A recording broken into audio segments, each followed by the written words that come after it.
Escravo precisa de reconhecimento, caramba! Ao contrário de vocês, a minha Bíblia não tem apenas uma página. E aí eu cruzo os meus braços e espero essa turminha aí do oba-oba vir me contraditar. Olá meus irmãos, eu sou o PH Pereira do canal Teologizando. Não esqueça de antemão de deixar o seu like, verificar a sua inscrição, verificar também o sininho de notificação e divulgar o nosso canal aqui, tá bom? Não esqueça também de enviar a sua pergunta, a sua dúvida, lá no nosso e-mail, pergunteaoph@gmail.com, que nós estamos respondendo todas as dúvidas dos irmãos, todas as terças-feiras, no nosso quadro Pergunte ao PH. Meus irmãos, o vídeo de hoje, ele vai ser bem interessante, curioso, complexo e, por que não dizer, até mesmo polêmico. Por isso, eu convido os senhores a divulgar para o maior número de pessoas possível, tá bom? Eu não tenho nenhuma pretensão em ser lacônico aqui em minhas palavras, em ter um vídeo relâmpago, tá bom? A minha pretensão é ser de fato prolixo, taxativo em minhas palavras. Nós temos aí uma gama de vídeos no YouTube, né, com conteúdos, com comentários sobre bebidas alcoólicas, né, e o cristão. Todavia eu venho percebendo que são conteúdos, comentários rasos, rápidos. A minha pretensão não é essa. A minha pretensão é ter um vídeo aqui bem extenso, com um embasamento bíblico, com argumentação coerente. A minha pretensão é fazer você pensar, raciocinar, tá bom? E apresentar aqueles textos bíblicos mal interpretados, deturpados pelos proibicionistas, tá bom? E eu gostaria de fazer uma exegese, uma análise fria desses textos, tá bom? Meus irmãos, eu gostaria de antemão de beber um bom vinho. Quem me conhece sabe que eu aprecio um bom vinho, tá bom? E eu gostaria, no decorrer do vídeo, vocês já vão perceber que eu de vez em quando vou beber um bom vinho.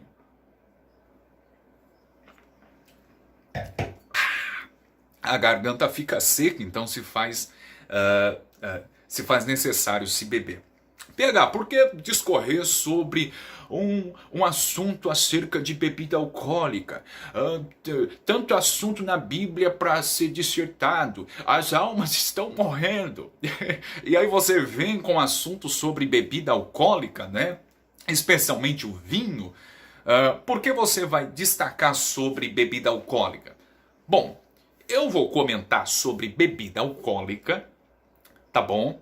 Porque é um assunto das Escrituras. Falar sobre bebida alcoólica é falar sobre a Bíblia. O vinho, a bebida alcoólica, está presente em toda a Bíblia. Tá bom? Então, a minha pretensão é defender aquilo que os reformadores do século XVI defenderam. Você sabia que os reformadores do século XVI, eles não enfatizaram apenas o sola escritura, isto é, somente a escritura é a inerrante e infalível palavra de Deus. Depois os puritanos, especialmente ali século XVIII, né, onde tiveram maior proeminência, aquela frase célebre por eles, a Bíblia é a nossa única regra de fé e prática. Ok? Mas os reformadores não enfatizaram apenas o sola escritura. E é o que eu vejo hoje em dia, as pessoas enfatizam muito o sola escritura, mas esquecem de enfatizar, ok? Um outro ponto que os reformadores defenderam, o tota escritura, isto é, toda a escritura. A escritura não é somente a palavra de Deus, mas eu não devo de pregar, ensinar que somente ela é inerrante e infalível, mas eu devo de ensinar também para o público ou para as pessoas que eu devo de pregar toda ela. Ora, se a escritura é a palavra de Deus, obviamente eu tenho que pregar aquelas passagens que são um espinho na minha garganta. Aquelas passagens que eu acho complexas, eu devo de pregar, por exemplo, as genealogias. Eu devo de ensinar, por exemplo, sobre casamento. Eu devo de ensinar sobre Apocalipse. Eu devo de falar que existe um juízo de Deus sobre o homem, se porventura ele não se arrepender dos pecados. Eu não devo pegar somente as partes bonitinhas e que convém, as que eu aceito e que cabe no meu raciocínio e na minha lógica humana, dizer, essa aqui eu posso falar, eu posso ensinar, todavia essa não. Essa aqui vai na contramão daquilo que eu creio. Então, não devemos ensinar apenas o sola escritura, mas o toda a escritura. Toda a escritura deve ser exposta, toda a escritura deve ser comentada, toda a escritura deve ser pregada, toda a escritura deve ser ensinada, toda a escritura deve de ter livros sobre todos os assuntos, sobre todos os tópicos, todos os temas bíblicos. Se eu não prego toda a escritura, eu não estou anunciando todo o conselho de Deus, conforme Paulo destaca lá em Atos capítulo 20, tá bom? Então precisamos enfatizar não somente o sola, mas o toda escritura, tá bom? Então eu vou falar sobre bebida alcoólica, porque falar sobre bebida alcoólica é falar sobre Bíblia. Falar sobre bebida alcoólica é ser um cristão bíblico, tá bom? De antemão, se alguém me perguntasse, PH, por que tu bebe um bom vinho? Eu responderia sem titubear. Eu responderia sem nenhum pingo de vergonha. Eu responderia com a maior frieza possível. Tá bom? Olha, meu irmão, eu bebo vinho porque eu gosto. Esta é a minha resposta. Por que você bebe vinho? Eu bebo vinho porque eu gosto. Eu não bebo cerveja, por exemplo, porque eu não gosto. Eu não gosto do sabor, né? Meio amargo, né, da cerveja. Eu já gosto de vinho, porque vinho tem um sabor doce. Eu gosto de bebidas doces, tá bom? Então esse é o primeiro ponto que eu gostaria de destacar. Eu bebo vinho porque eu gosto. Com isso, eu não pretendo aqui, no discorrer da minha fala, do meu estudo, eu não pretendo aqui agradar dois grupos. Primeiro, o grupo dos proibicionistas. Não pretendo agradá-los, tá bom? Segundo, o grupo dos libertinos. Existem aí alguns, né, que depois de conhecer a fé reformada, começaram a entender que ingerir bebida alcoólica não é pecado. Mas aí começaram a ingressar no mundo da libertinagem. Começaram a ingressar no mundo onde a Bíblia não permite o cristão verdadeiro ir. Então eu não tenho compromisso nem com os proibicionistas, tá bom? Nem com os libertinos. Eu vou beber bebida, eu vou beber a ponto de me embriagar. Não, eu não tenho compromisso com nenhum desses dois grupos aqui, tá bom? O meu compromisso é encontrar um equilíbrio bíblico. O meu compromisso é entender o que a Bíblia diz sobre bebida alcoólica, tá bom? Esse é o primeiro ponto. É interessante, eu já vou destacar aqui, é interessante que o pessoal cita muitos puritanos, né? O pessoal cita muitos puritanos é sinônimo de pureza, etc, né?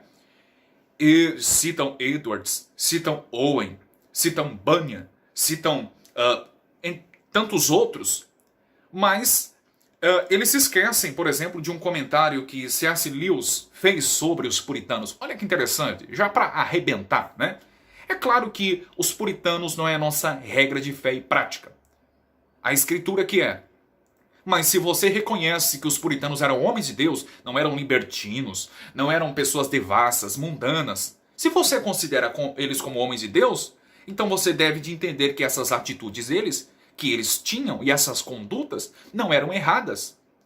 Os puritanos eram homens bíblicos. Os puritanos eram pessoas que amavam a escritura. E eles tinham essa conduta que vou apresentar aqui, que não é a conduta de uma pessoa ímpia. É a conduta de pessoas santas, piedosas, tementes a Deus. Pessoas que defendem a pureza do evangelho. Você cita os puritanos, né? Veja bem, o que C.S. Lewis discorre sobre os puritanos. Devemos imaginar esses puritanos como sendo o exato oposto daqueles que se dizem puritanos hoje. Imaginemo-los jovens, vorazes, progressistas intelectuais, muito elegantes e atualizados. Eles não eram abstêmios. Os bispos, não a cerveja, eram sua aversão. Os puritanos amavam fumar, bebiam, caçavam, praticavam esportes, usavam roupas coloridas, faziam amor com suas esposas, tudo isso para a glória de Deus que os colocou em posição de liberdade. Eu não pretendo agradá-los aqui, tá bom? Você gosta dos puritanos? Lê os puritanos? Cita os puritanos?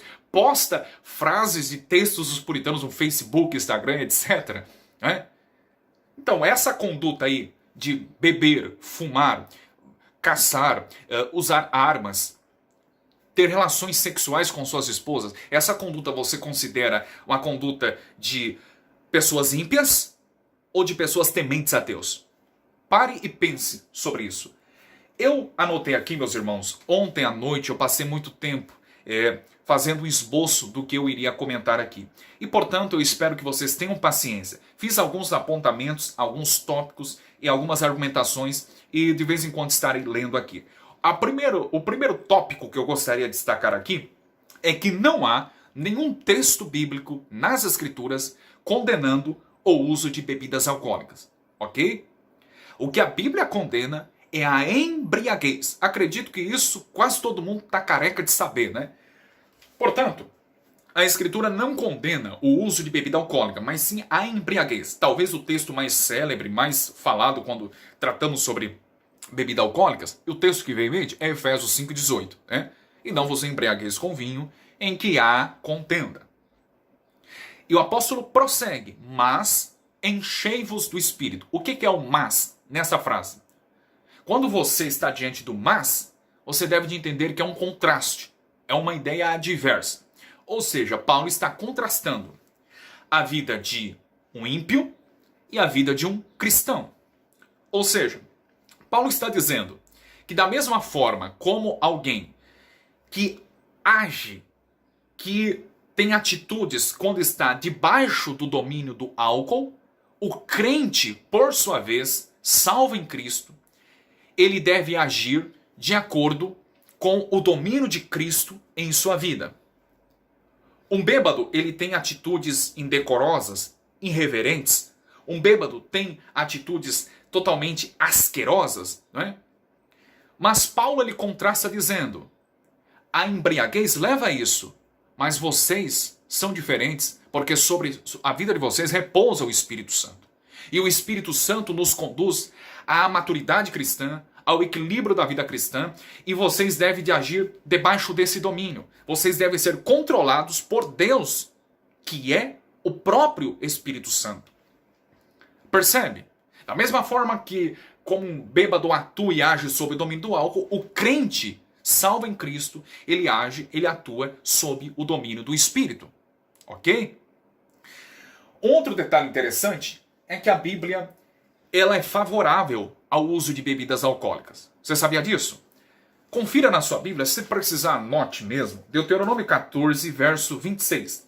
Olha, é Deus quem está falando isso.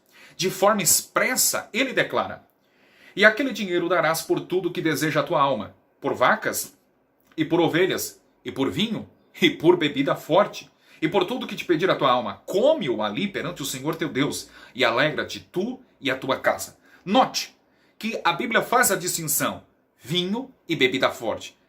Existe uma teoria que eu já vou desmistificá-la, já vou destroná-la, refutá-la num instante. Ok?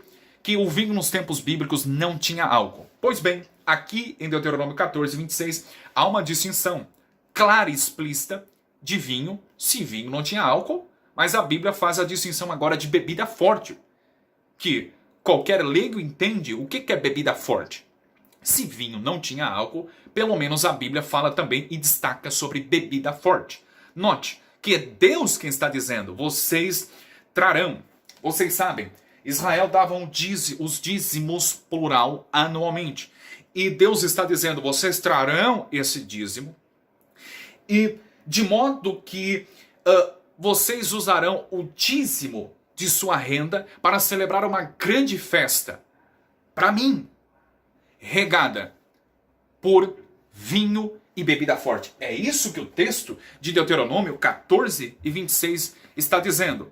Vocês vão celebrar uma festa para mim, acompanhada também por vinho e por bebida forte. Percebe que é Deus quem está ordenando para que o povo celebrasse uma festa a ele, regada com bebidas alcoólicas.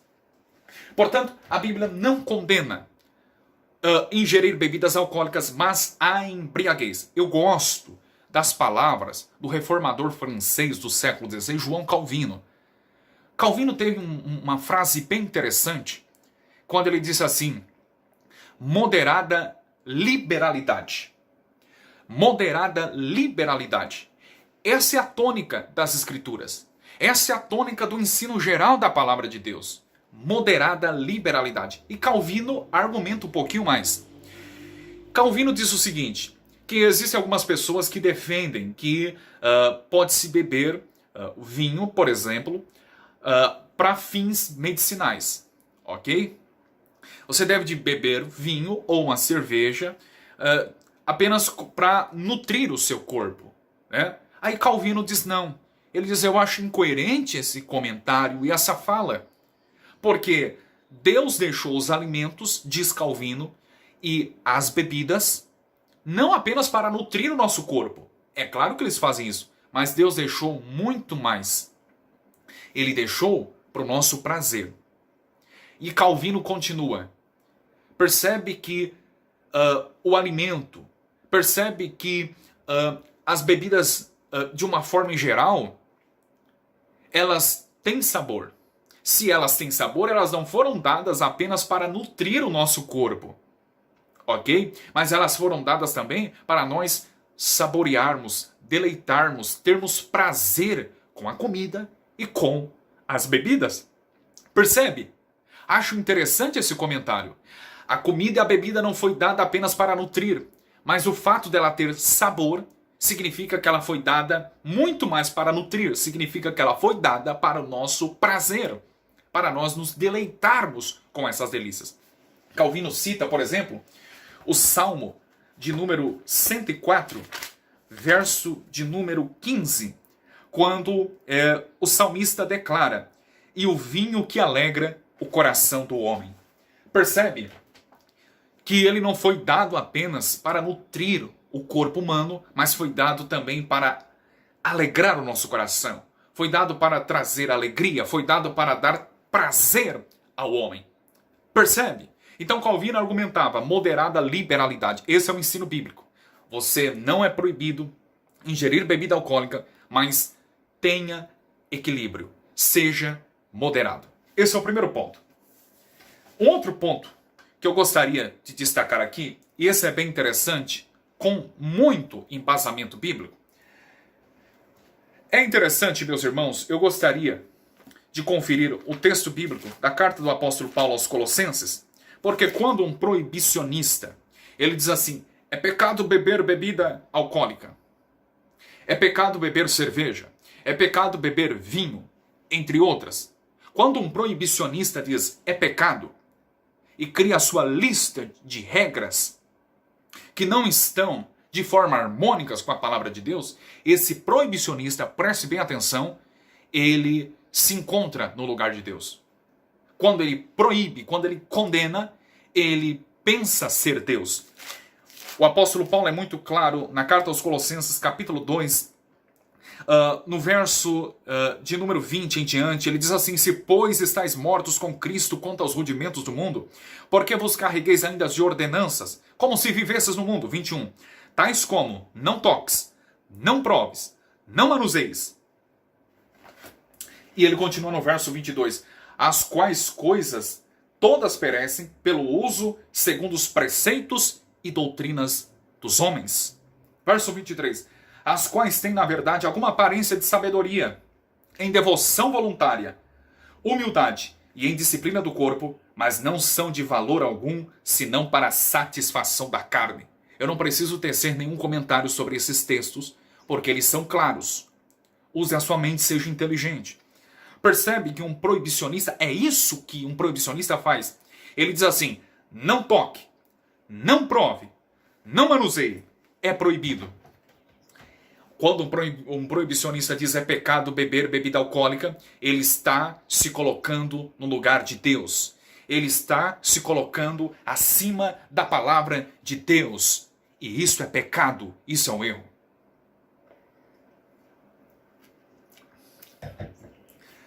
Outro ponto que eu gostaria de destacar aqui, e agora eu vou mexer na teoria, na velha teoria, de que o vinho nos tempos bíblicos não tinha álcool. Percebe que quando a palavra vinho aparece na Escritura, seja no hebraico do Antigo Testamento, seja no grego do Novo Testamento, vamos pegar o Novo Testamento, né? A palavra grega para vinho no Novo Testamento é a palavra grega oinos. Já a palavra grega para suco da uva no Novo Testamento é a palavra grega gleukos. A palavra grega gleukos é a palavra grega específica para o suco da uva. A nossa palavra em português, glicose, é proveniente do grego gleukos, tá bom? Para suco da uva. Note, meu irmão, que essa teoria não tem respaldo bíblico, exegético, tá bom? Nas línguas originais, porque a Bíblia é muito clara na distinção das palavras gregas. Quando a Bíblia quer falar sobre vinho, ok? Ela utiliza no Novo Testamento, a palavra grega oinos é utilizada 33 vezes no Novo Testamento. Já a palavra grega para suco da uva, que é uma palavra grega específica, chamada gleukos, ela é usada uma única vez no Novo Testamento. Essa única vez aparece aqui em Atos, capítulo 2, verso de número 13, quando, no dia de Pentecostes, os apóstolos falam nas línguas, nos idiomas ali, das mais de 15 nações representadas, e as pessoas de fora começam a zombar dizendo, estão cheios de mosto. A palavra grega aqui, para mosto, no texto grego original koiné, aparece como gleukos e não como oinos. Quando alguém argumenta dizendo o vinho nos tempos bíblicos não tinha álcool, ela incorre nesse erro gravíssimo exegético. Por quê? Porque a Bíblia faz a distinção muito clara sobre vinho e sobre suco da uva. Quando ela quer falar sobre vinho, tá bom? Ela usa a palavra grega oinos. Quando ela quer falar sobre suco da uva, ela usa a palavra grega gleukos. E aqui em Atos capítulo 2, verso de número 13, a palavra grega que aparece aqui para mosto, tá bom? É a palavra grega gleukos. É a única vez que aparece em todo o Novo Testamento. Percebe que as zombarias daquelas pessoas diz assim, estão cheios. A palavra cheios denota excesso. Percebe que até mesmo o suco da uva, o gleukos do Novo Testamento grego, percebe que até o vinho, digamos, né, o vinho mais suave no século I, na cultura judaica, percebe que até mesmo aquele gleukos, ele tinha o poder suficiente para embriagar alguém. Percebe? Esses homens estão cheios de gleukos, ou seja, estão cheios do suco da uva. Estão embriagados. A palavra grega não é oinos aqui. A palavra grega é gleukos, que é uma palavra grega específica para suco da uva. Percebe que até mesmo o suco da uva já tinha poder para embriagar uma pessoa. Essa teoria de que o vinho nos tempos bíblicos não tinha álcool não tem embasamento bíblico. Porque oinos é literalmente vinho e gleukos é literalmente suco da uva. E mesmo o suco da uva tinha o poder para embriagar uma pessoa. Precisamos atentar para isso. Agora, note alguns textos bíblicos. A Bíblia diz em Gênesis, capítulo 19, versos de números 32 ao 35. Gênesis 19, versos 32 ao 35, que Ló ficou bêbado com vinho. Se vinho nos tempos bíblicos não tinha álcool, por que Ló ficou bêbado com ele? Em Gênesis 9, versos 20 e 21, a Bíblia diz que Noé ficou bêbado por ter bebido vinho. Ora, se o vinho não tinha álcool, por que Noé ficou bêbado? A Bíblia fala em Esther, capítulo 1, versos 10 e 11, que Assuero ficou alegre por ter bebido vinho. Se ele não tinha álcool, por que Assuero ficou alegre? A Bíblia também fala, no Salmo de número 60, verso de número 3, que o vinho deixa a pessoa cambaleante. Significa que o vinho nos tempos bíblicos tinha álcool. A Bíblia também fala que em Caná da Galileia, Jesus transformou a água em vinho. Note, João, capítulo 2, verso de número 10. João 2 e 10 diz assim: depois que Jesus faz o milagre, o mestre Sala diz: todo homem põe primeiro o vinho bom, e quando já tem bebido bem, então o inferior. Mas tu guardaste até agora o bom vinho. Quando o mestre Sala diz todo homem põe o vinho bom, e quando já tem bebido bem, põe o inferior, ele estava querendo dizer, no auge da festa, quando a pessoa já está, numa linguagem bem brasileira nossa, para lá de Bagdá, né? Então qualquer coisa é bem-vinda.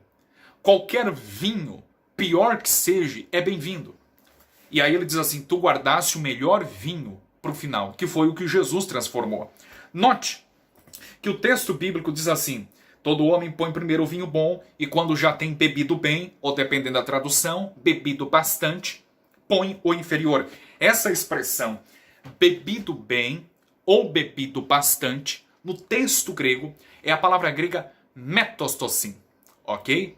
Metostosin foi traduzido para o nosso português como bebido bem ou bebido bastante. Esse metostosin significa literalmente alguém que já está bêbado, alguém que já está cambaleante. Percebe?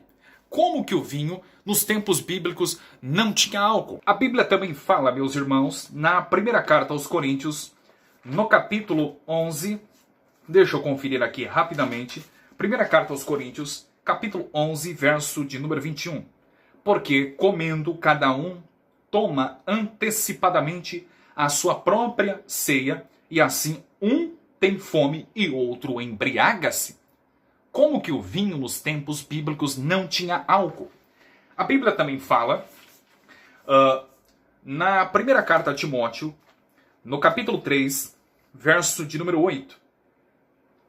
Primeira carta do apóstolo Paulo a Timóteo, capítulo 3, verso de número 8. Da mesma sorte os diáconos sejam honestos, não de língua dobre, não dados a muito vinho.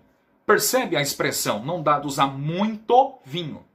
Se ele diz para os diáconos não ser dados a muito vinho, é porque o vinho nos tempos bíblicos tinha álcool.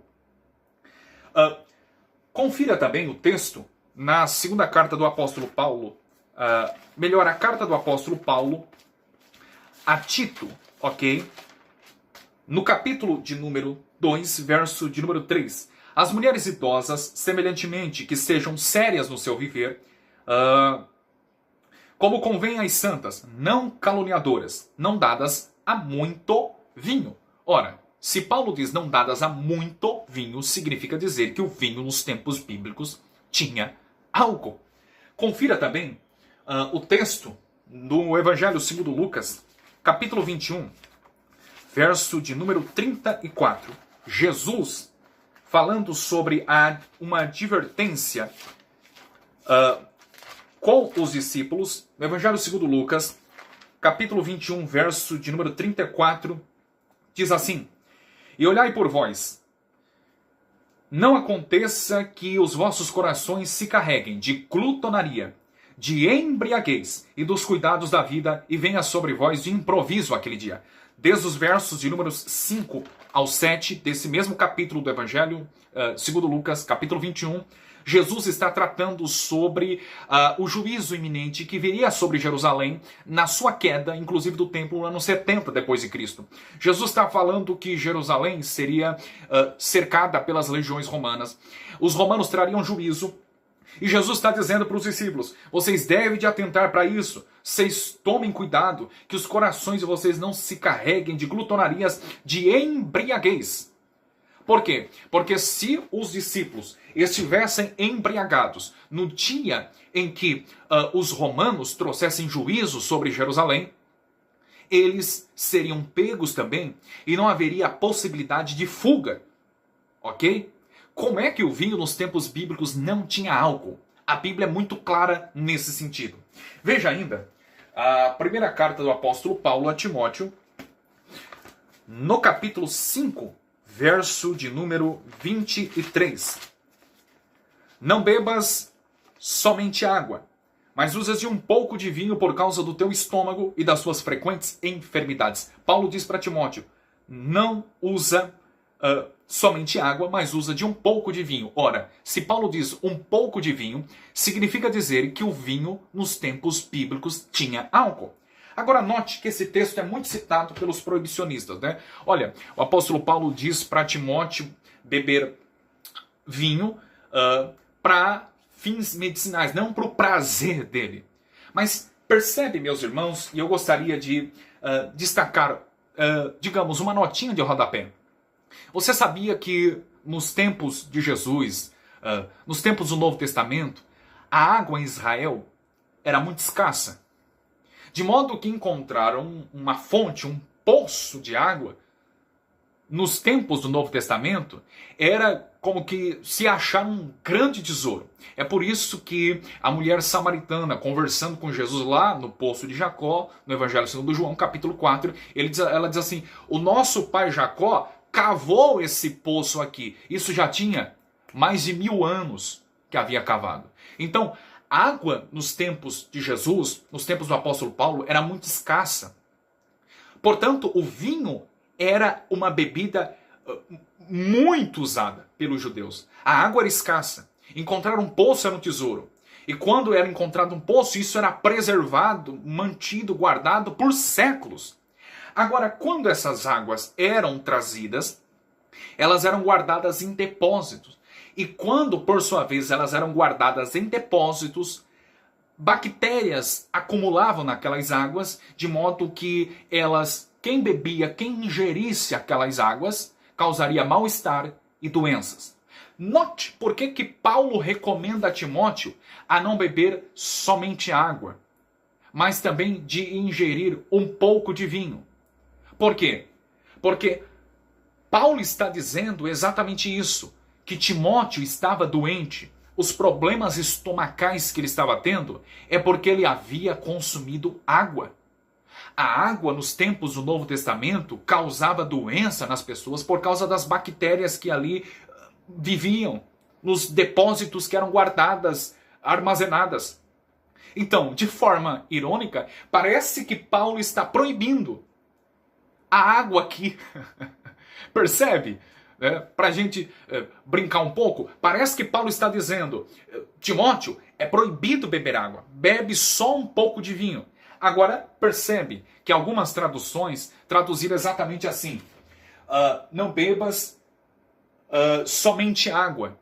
A expressão somente, que algumas traduções traduziram assim, não aparece no texto grego original koiné. Tá bom? Isso foi acrescentado pelo tradutor. Não sei o motivo, o porquê desse acréscimo, né, em acrescentar a expressão somente em 1 Timóteo 5:23. Talvez porque o tradutor fosse um proibicionista. Né? Mas no texto original koiné não aparece a expressão somente água. No texto original koiné ficaria exatamente assim, literalmente, não bebas água, mas usa de um pouco de vinho. A expressão somente não aparece no original. Portanto, a tradução ficaria, não bebas água. E não bebas somente água. Agora você entende o porquê que Paulo diz para Timóteo, não bebas água, meu filho. Por quê? Porque Timóteo havia bebido água, aquelas águas com bactérias, ok? De modo que ele estava doente, de modo que ele estava enfermo. É esse o sentido que Paulo está dizendo. Timóteo, você está doente é porque você tem bebido água. Não bebes mais ela. Beba um pouco de vinho. Porque o vinho, ele tem poder para curar doenças. Isso, inclusive, por exemplo, é ratificado por Plutarco. Plutarco diz assim, o vinho é o mais útil das bebidas e o mais agradável dos remédios. Paulo está dizendo, bebas um pouco de vinho, mas é só um pouco, tá ok? É só um pouco. Por causa dos teus problemas estomacais, por causa das suas frequentes enfermidades. Por quê? Porque tu bebeu aquelas águas com bactérias. Isso é tão interessante como a água nos tempos do Novo Testamento, nos tempos do apóstolo Paulo, nos tempos de Jesus, como a água em Israel era escassa. E até hoje, existe um escritor moderno que ele escreve muito sobre bebida alcoólica. E ele contou que ele foi certa vez para Israel e ele chegou em um certo judeu ali que estava vendendo vinhos, né, para as pessoas. As pessoas estavam degustando ali o vinho de Israel, e aquele escritor, ele percebe que o homem, o senhor judeu, ele pegava o copo e lavava com vinho, não com água. Ele lavava todo o copo com vinho, depois dava as sacudidinhas e jogava o vinho fora e colocava no copo um outro vinho, que era o vinho para se beber. Percebe? Ou seja, ele usava um vinho apenas para lavar, para limpar o copo, e um outro tipo de vinho ele usava para o turista em Israel beber. E aí esse escritor, ele narra dizendo que esse senhor judeu que estava servindo vinho para os turistas, brinca dizendo, em Israel temos mais vinho do que água. Então percebe que em Israel, muito mais no século I, nos dias de Jesus, nos dias do Novo Testamento, a água era escassa e, portanto, os judeus eles se deleitavam com vinho. Ok? Um outro ponto que precisamos atentar para o nosso estudo aqui é que existe o argumento mais usado pelos proibicionistas. O argumento mais usado pelos proibicionistas é que Jesus não bebeu vinho. Olha, Jesus não bebeu vinho, portanto não devemos beber vinho. Jesus não ingeriu bebidas alcoólicas. Por quê? Porque a Bíblia não diz de forma clara e explícita. É verdade, a Bíblia não diz de forma clara e explícita que Jesus bebeu vinho ou qualquer outro tipo de bebida alcoólica. Concordo com você, amigo proibicionista. A Bíblia não diz que Jesus bebeu vinho. Mas a Bíblia também não diz que Jesus bebeu água. Então, se nós não devemos beber vinho, se nós não devemos ingerir bebida alcoólica porque a Bíblia não diz de forma clara e explícita que Jesus bebeu, então nós não devemos também beber água, porque a Bíblia em momento algum diz que Jesus, algum dia, quando estava na terra, bebeu água. De forma clara e explícita. O que nós temos nas Escrituras são deduções. Esse é um excelente método interpretativo. Para se entender a Escritura, você não espera que tudo na Escritura esteja de forma clara e explícita, mas você pode entender o texto bíblico de acordo com deduções, de acordo com argumentos coerentes, lógicos e assim por diante. Jesus não bebeu bebida alcoólica, a Bíblia não diz de forma clara e explícita isso. Nós entendemos por deduções, por coerências. Mas a Bíblia também não diz de forma clara e explícita que Jesus bebeu água. Você está disposto a abrir mão da água? Porque Jesus não bebeu água, pelo menos a Escritura não diz de forma clara e explícita. Na verdade, a Bíblia nem diz que Jesus bebeu o leite materno. Você sabia disso? Me prova na Bíblia algum texto bíblico que diz que Jesus bebeu o leite materno. A Bíblia não diz de forma clara e explícita. Mas significa que ele não bebeu o leite materno? O fato de a Bíblia não dizer que Jesus não bebeu bebida alcoólica não significa que ele não bebeu. A única exceção de a Bíblia declarando de forma clara e explícita que Jesus bebeu algo é em João capítulo 19, versos de números 28 ao 30, onde a Bíblia diz de forma clara e explícita que Jesus bebeu o vinagre que foi servido para ele lá no momento da crucificação. É a única exceção. A Bíblia rompe esse silêncio do que Jesus bebia. É apenas ali no momento da crucificação que ele bebe o vinagre. Mas a Bíblia não fala de forma clara e explícita o que ele bebeu em seu ministério terreno e assim por diante. Agora, embora a Bíblia não diz de forma explícita que Jesus bebeu bebida alcoólica, mas a Bíblia pelo menos diz de forma clara e explícita que ele aprovava e na verdade dava bebida alcoólica às pessoas. Caná da Galileia, acabamos de tecer um comentário aqui. Ele transforma a água em vinho. E a expressão metostossim indica alguém cambaleante, alguém bêbado. Além disso, na noite em que ele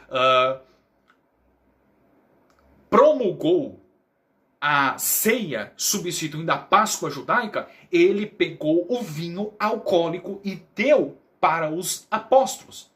Significa que, embora a Bíblia não diz de forma clara que ele bebeu bebida alcoólica, mas a Bíblia diz de forma clara, ok, que ele aprovava e dava a bebida alcoólica, ou melhor, o vinho para as pessoas. Agora, se atentarmos, por exemplo, para Mateus, capítulo 11, versos 18 ao 19. Vamos lá, bem rapidinho, Mateus capítulo 11, versos de números 18 ao 19. Portanto veio João, não comendo nem bebendo, e dizem, tem demônio. Veio o Filho do Homem, comendo e bebendo, e dizem, eis aí um homem comilão e beberrão, amigo de publicanos e pecadores, mas a sabedoria é justificada por seus filhos. Note que os oponentes de Jesus, especialmente a elite religiosa do século I, os fariseus, eles condenavam Jesus por ser beberrão. É claro que Jesus não era um beberrão. Isso foi uma falsa acusação. E assim, nenhum cristão que se preza, que tem domínio próprio, ele vai beber a ponto de cair, de perder o sentido das coisas. Há um equilíbrio, ok? Mas percebe que os oponentes de Jesus fazem uma falsa acusação que ele era beberrão, ok? Quando Jesus não era. Mas note que essa acusação, nem toda ela é falsa. Percebe que quem está declarando essas palavras é Jesus. Mateus está narrando, mas é Jesus quem está dizendo a acusação dos oponentes. Se essa acusação toda ela fosse falsa, logo Jesus falaria que ela fosse falsa. Percebe que Jesus está dizendo, portanto veio João. Quem João? João Batista, né? Não comendo nem bebendo. Isso é verdade. João Batista, ele não comia nem bebia. Nem bebia no sentido de que ele tinha um voto de nazireado, conforme em Números capítulo 6, os nazireus não poderiam beber bebida alcoólica. Não poderiam ingerir vinho. Os oponentes aqui, tanto de João quanto de Jesus, eles não estavam falando toda uma mentira. Percebe que eles estavam falando a verdade. Eles estavam dizendo que João não comia nem bebia. João não bebia por quê? Porque era um nazireu. E nazireus não bebiam bebida forte. Agora percebe que no verso seguinte, é Jesus quem está dizendo. Os oponentes dele declaram, veio o Filho do Homem, comendo e bebendo. E dizem, eis aí um comilão e beberrão, amigo de publicanos e pecadores. Os oponentes de Jesus chamavam Jesus de beberrão, de comilão. Por quê? Porque Jesus estava ali presente com eles. Quem está declarando essas palavras é o próprio Jesus. Se fosse uma acusação falsa, Jesus falaria que ela era falsa. Jesus está dizendo que os oponentes percebiam que ele bebia. E que João Batista não bebia, porque João era nazireu. Percebe? Precisamos atentar para isso. Agora, quando um proibicionista, ele diz que é pecado beber bebida alcoólica, ele se assemelha muito mais com seitas pseudo-cristãs do que com a Escritura, do que com o apóstolo Paulo. Quando o proibicionista diz, não toque, não prove, não manuseie, não beber bebida alcoólica é pecado, é errado. Esse proibicionista, ele se assemelha mais com seitas do que com a Bíblia. Por exemplo, se assemelha mais com os islâmicos do que com o apóstolo Paulo. Você sabia que os islâmicos é quem proíbe o uso de vinho? Veja bem, no Alcorão do islamismo, em Sura 5, versículos 9 e 91, diz assim, olha o que diz o Alcorão. Ó vós que credes, o vinho e o jogo de azar e as pedras levantadas com o nome dos ídolos e as varinhas da sorte não são senão abominação, ações de Satã. Então evitai-as na esperança de serdes bem-aventurados. Satã deseja apenas semear a inimizade e aversão entre vós, por meio do vinho e do jogo de azar, e afastar-vos da lembrança de Alá e da oração. Então abster-vos-eis disso. Percebe que os islâmicos proíbem o vinho. Percebe que no ano 638 depois de Cristo, quando os muçulmanos tomaram Israel, eles destruíram completamente as vinhas existentes há séculos em Israel. Por quê? Porque o vinho, segundo a concepção islâmica, causa desgraça. É pecado, é errado, é condenado. Você quer se assemelhar com o islâmico ou com a Bíblia? Percebe? Os muçulmanos condenam bebidas alcoólicas. Agora, você pode argumentar, bebida alcoólica, assim como os muçulmanos argumentam, né? Bebida alcoólica é pecado porque gera desgraça, porque traz desgraça. Então eu devo de me abster completamente. Bom, se você usar esse argumento da desgraça, então você deve se abster de outras coisas. Por exemplo, sexo e mulheres. Você sabe que o sexo tem desgraçado muitos casamentos e muitas famílias. O sexo tem sido deturpado. Sexo é bênção, Deus é o criador de todas as coisas subsistem por meio dele, tudo que Deus criou é bom, tá bom? O sexo é bom porque foi Deus quem criou. Lá em 1 Timóteo 4, o apóstolo Paulo ratifica. Mas nós sabemos que ele é bom quando ele está nos parâmetros do casamento. Aí ele é bênção. Mas, por exemplo, adultério, fornicação, homossexualidade, bestialismo, pedofilia, ok? Entre outros, tudo isso é pecado. Ou seja, se você quer proibir a bebida alcoólica porque você não tem controle e porque você vê casos de pessoas que não têm controle e bebem a ponto de perder o rumo de casa, se você quer se abster completamente por causa do excesso, então você deve de proibir também sexo e as mulheres. O sexo, ele é bom, ele é perfeito dentro do limite que a Bíblia impôs. Mas, quando ultrapassa os limites estabelecidos pelo próprio Deus e pela Escritura, ele é pecado. Tudo que é em excesso é prejudicial. Você tem coragem de proibir e de condenar o sexo e as mulheres? O dinheiro, por exemplo. Você sabe que o dinheiro é bênção. Mas se você se torna uma pessoa avarenta, que cobiça, que se emprega demais no trabalho, que não tem tempo para Deus, para a família, para a sua igreja, e só quer trabalho, só quer dinheiro, só quer enriquecer, você também está pecando. Você eliminaria o dinheiro por causa dos excessos? Porque as pessoas, muitas delas, não têm equilíbrio e não sabem usá-lo? Política. A política em si não é do demônio, não é pecado. Mas pelo fato de existir pessoas corruptas, bandidos, canalhas no meio da política, vamos agora eliminar a política?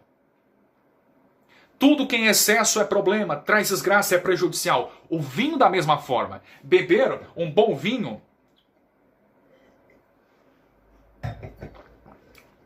não é pecado, não é errado.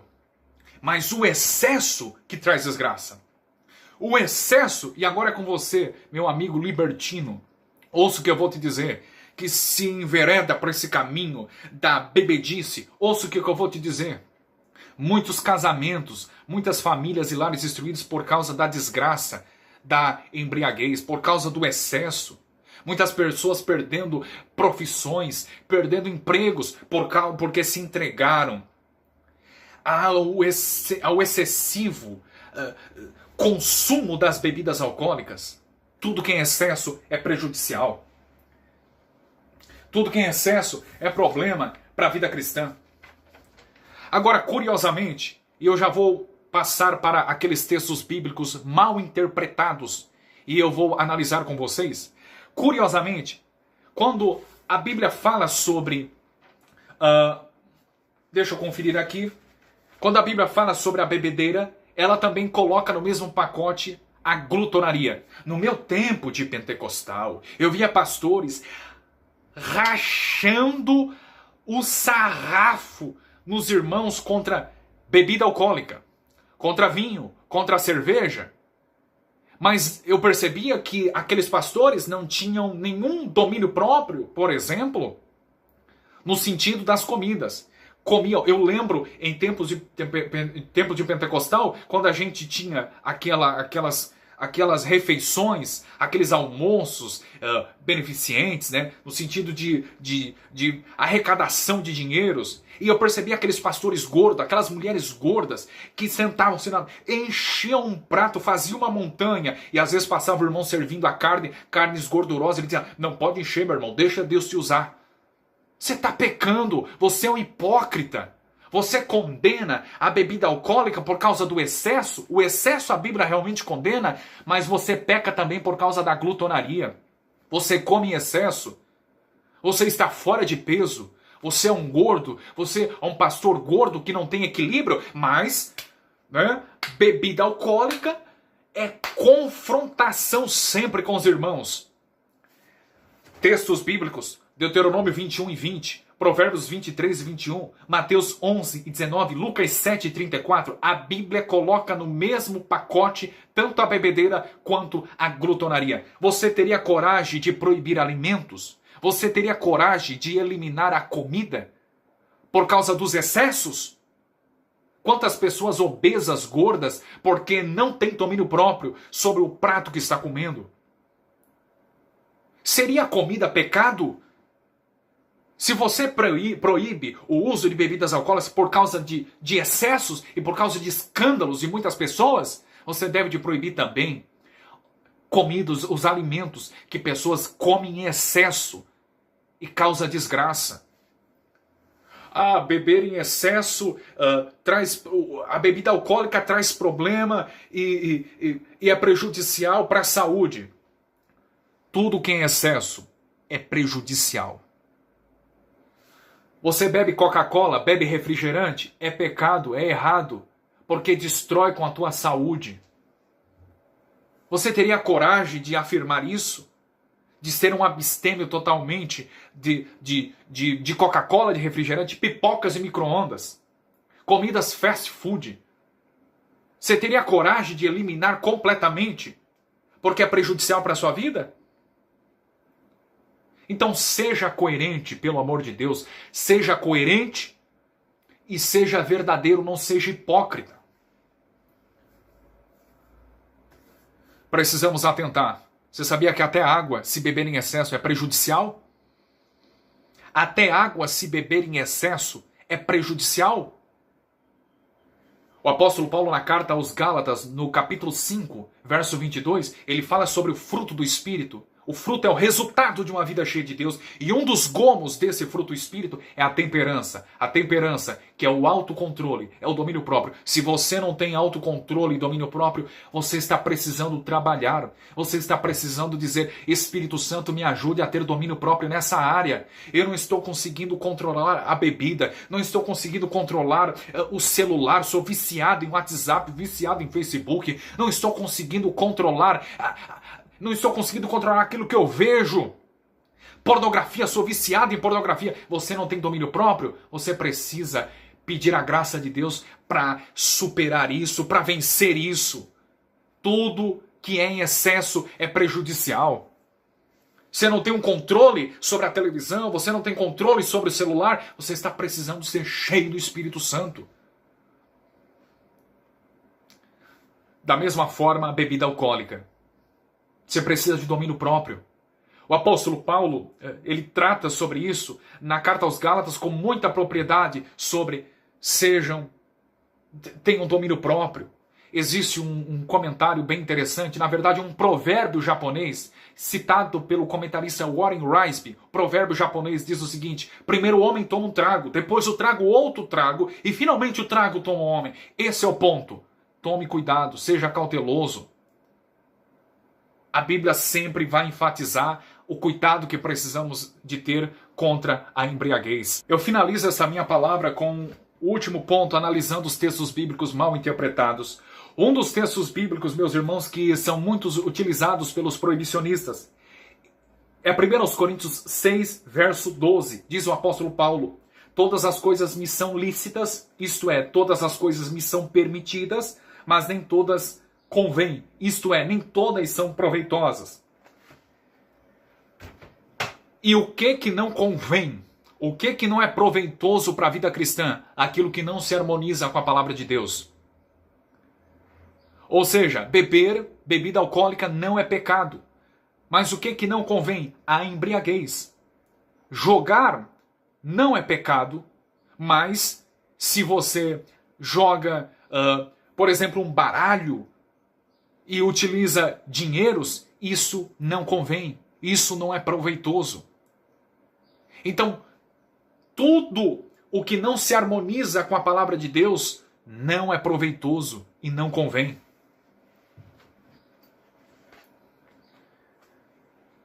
Agora note que os proibicionistas citam apenas a primeira parte do versículo. Todas as coisas me são lícitas, mas nem todas as coisas convêm. Mas Paulo não para por aí. Paulo diz, todas as coisas me são lícitas, mas eu não me deixarei dominar por nenhuma delas. Esse é o ponto. Tenha domínio próprio. Se você não tem domínio próprio sobre uma taça de vinho, você está precisando rever a sua vida cristã. Paulo está dizendo, tenham domínio. É interessante que as pessoas citam a primeira parte do verso, né? Mas a parte que prossegue, que continua, eles não citam. Eu não vou me deixar dominar por nenhuma delas. Você sabe, em Gênesis capítulo 1, Deus é o criador soberano de todas as coisas, é o sustentador, mantenedor do universo, e ele criou o universo perfeitamente. E ele cria as plantas, ele cria as frutas, todas as árvores são criadas pelo Eterno. E Deus diz assim, olha a ordem dada para o homem, você deve de exercer domínio sobre tudo. Você deve de exercer domínio. Pense, domínio sobre as árvores, domínio sobre as frutas, domínio sobre as plantas. Se você não tem domínio próprio sobre uma bebida alcoólica, que são feitas de frutas, são feitas de plantas, você não está exercendo o seu papel de liderança e de domínio que você recebeu do Criador. Tenha domínio. É interessante que hoje são as frutas e as plantas que estão dominando o homem. É o vinho, é a cerveja que está dominando, e não é o homem que está exercendo o seu papel de domínio sobre aquilo que Deus disse. Dominem sobre as plantas, dominem sobre os animais, dominem sobre as frutas. Você precisa exercer o seu papel de liderança, de domínio. Um outro texto muito citado, Romanos capítulo 14, versos de números... verso de número 22. O apóstolo diz assim, o apóstolo Paulo, bom é não comer carne, nem beber vinho, nem fazer outras coisas em que teu irmão tropece, ou se escandalize, ou se enfraqueça. Percebe já de antemão? Analise a expressão, bom é não comer carne, nem beber vinho. Paulo não diz que é pecado, Paulo não está condenando. Paulo diz, é bom que vocês não comam carne, e é bom que vocês não bebam vinho. Mas qual é o propósito aqui? Que para evitar que o teu irmão tropece, ou se escandalize, ou se enfraqueça. Esse texto é o mais citado. Existem alguns que dizem assim, olha, a Bíblia realmente diz que não é pecado beber bebida alcoólica, mas é necessário nós sermos abstêmios pelo fato de evitar escandalizar o irmão fraco. Mas é preciso atentar para essa argumentação, né? Meu irmão, se pensar nessa argumentação de evitar o irmão fraco, de evitar escandalizar o irmão fraco, e por isso eu não bebo nada, você deve de analisar, por exemplo, uma irmã que pinta os seus cabelos de pretos. Algumas pessoas vão se escandalizar, outras não. Se ela pinta o cabelo de loiro, por exemplo, algumas pessoas também vão se escandalizar e outras não. Eu, por exemplo, se ver uma moça, uma irmã, com joias, brinco, colar, anel, né, até mesmo um piercing, eu não vou me escandalizar. Mas existem algumas pessoas que vão se escandalizar. Existem alguns que não se escandalizam pelo fato de ver uma irmã com brinco. Mas se porventura ver uma irmã com piercing, meu amigo, já é motivo de escândalo. Existem algumas pessoas que não se escandalizam de ver um irmão, por exemplo, assistindo um filme em casa. Mas se ver um irmão indo para o cinema, é motivo de escândalo. Então, meu irmão, se você usar esse argumento que não bebe para evitar escandalizar o irmão fraco, você na verdade vai ter que morar no deserto, isolado de tudo e de todos. Você vai ter que se alinhar àquele grupo lá dos Estados Unidos, os Amishes, né? Você vai ter que virar um Amish. Os Amishes, eles não utilizam energia elétrica, não utilizam aparelhos eletrônicos, esquece celulares, notebooks. Os Amishes, eles usam barba sem bigode, você sabia disso? Então, para um Amish, se ele estiver usando celular, é motivo de escândalo. Se você tem o seu automóvel, para um Amish, isso é motivo de escândalo. Você deixaria de usar um automóvel? Você deixaria de usar o seu celular? Você deixaria de usar o seu bigode? Hein, meu irmão assembleiano? Por causa dos Amishes? Então a gente vai ter que se isolar de tudo e de todos. Quando o apóstolo Paulo fala sobre a expressão irmão fraco, ele está falando que o irmão fraco é aquele irmão inexperiente, imaturo, novo na fé cristã. Percebe? O irmão fraco não é aquele fariseu, sabe o crente fariseu? O crente fariseu, ele tem posições firmes. Se ele tiver, por exemplo, usando uma bermuda, ele não vai se escandalizar. Ele julga como pecado, mas isso não vai abalar a fé dele. Ok? Ele é firme. Ele sabe que aquilo é pecado. O irmão fraco, por sua vez, é um novo convertido, é um conscrito na fé cristã. De modo que ele vai te ver, por exemplo, usando barba. Na consciência dele, ele julga que usar barba é pecado, ok? E mesmo assim, ele deixa a barba crescer e ele peca por imitar você. Ele peca por causa da sua consciência. A consciência dele é fraca. Ela não está fundamentada na palavra de Deus. E Paulo diz assim no verso 23, aquele que tem dúvidas, se come está condenado, porque não come por fé, e tudo que não é de fé é pecado. Se a consciência dele acusa como pecado determinada prática, e mesmo assim ele vê o irmão forte fazendo tal prática, e faz por imitação, o meu irmão está fazendo, então eu vou fazer também. Mas é pecado. Mas eu vou fazer. Ele peca porque na consciência dele ele julga. Esse é o irmão fraco, é o irmão novo na fé que precisa ser orientado, precisa ser edificado, precisa ser instruído. Você peca, irmão que se diz forte. Você peca, por exemplo, quando não instrui o irmão fraco a se tornar forte. Quando deixa o fraco, a vida toda na igreja sendo fraco. Ajude o fraco a se tornar forte também. Agora, em Romanos capítulo 14, no verso de número 3, o apóstolo Paulo não deixa barato também para os irmãos fracos. Ele diz assim, o que come não despreze o que não come. Tente substituir aqui, o que bebe bebida alcoólica, não despreze o que não bebe. E aí Paulo prossegue, o que não come, não julgue o que come. Ou seja, tente substituir as palavras, e o que não bebe, não julgue o que come, porquanto Deus o recebeu por seu. Percebe que quando você usa o argumento de evitar escandalizar o irmão fraco, porque precisamos do amor cristão, o amor fraternal cristão, você erra também, porque você não usa de amor para com o irmão forte. A Bíblia fala que aquele que não come, aquele que não tem determinada prática, não deve julgar aquele que tem. Você falta com amor também com o irmão forte. Mas é sempre confrontado, né, a velha argumentação, evitar escandalizar o irmão fraco. Mas e o irmão forte? Não é falta de amor também pelo fato de ele estar bebendo? Você não deve julgar. É isso que Paulo está dizendo. Agora, se você usa o argumento de evitar escandalizar o irmão, olha o que Paulo diz no verso de número 2. Porque um crê que de tudo se pode comer e outro que é fraco come legumes. Se na tua igreja tem um irmão novo convertido na fé, que vem do mundo com uma mentalidade, né, que é vegetariano, vegano, sei lá, né, eu não sei muito bem a distinção das palavras.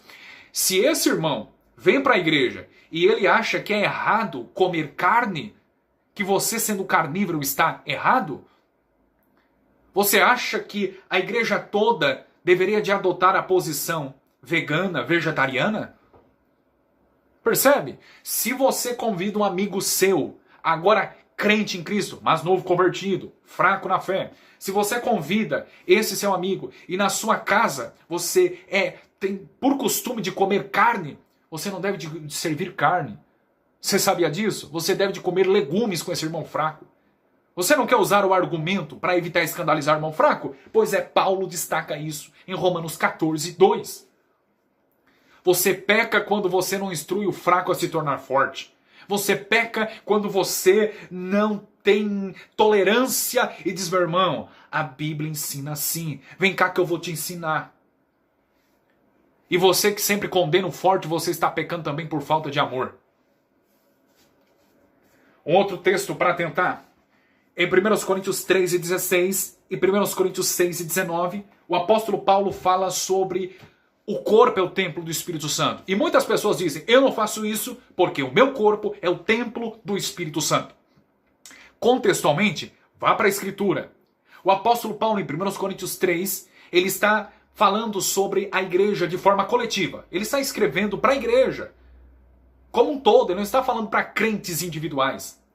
E grupos partidários estavam imiscuindo-se na comunidade cristã de Corinto. Entre eles, havia os de Paulo, de Cefas, havia o grupo de Apolo e de Jesus. Esses grupos partidários estavam criando grupinhos.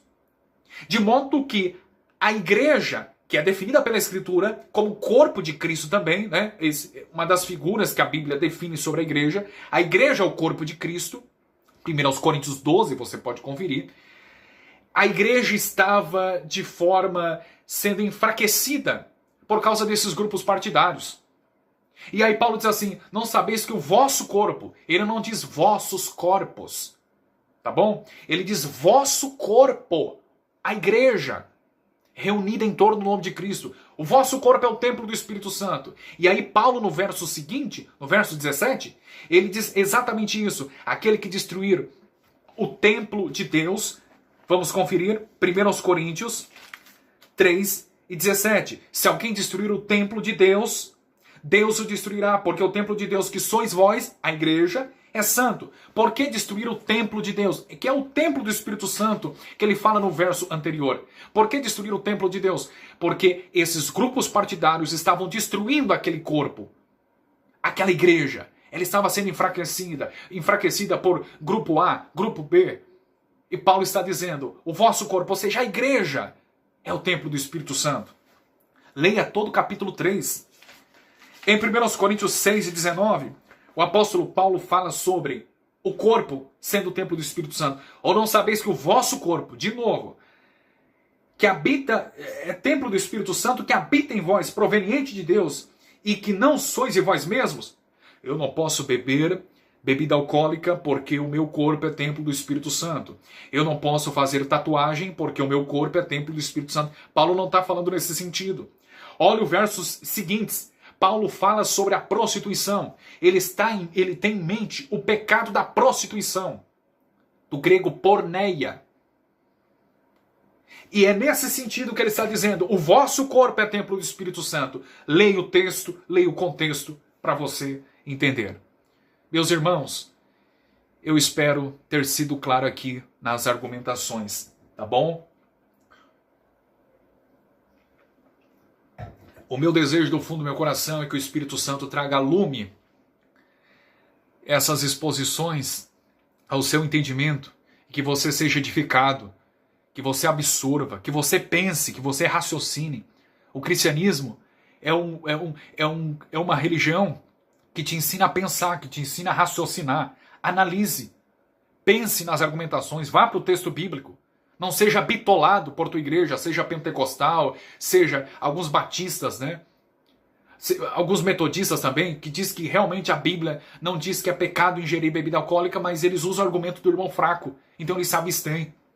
John Piper, por exemplo, ele se abstém por causa disso. Mas eu gostaria que você fosse para a Escritura, entendesse isso, fosse edificado e também instruísse aquele irmão fraco a se tornar forte. Tá bom? A minha oração é que o Espírito Santo aplique esse estudo em seu coração.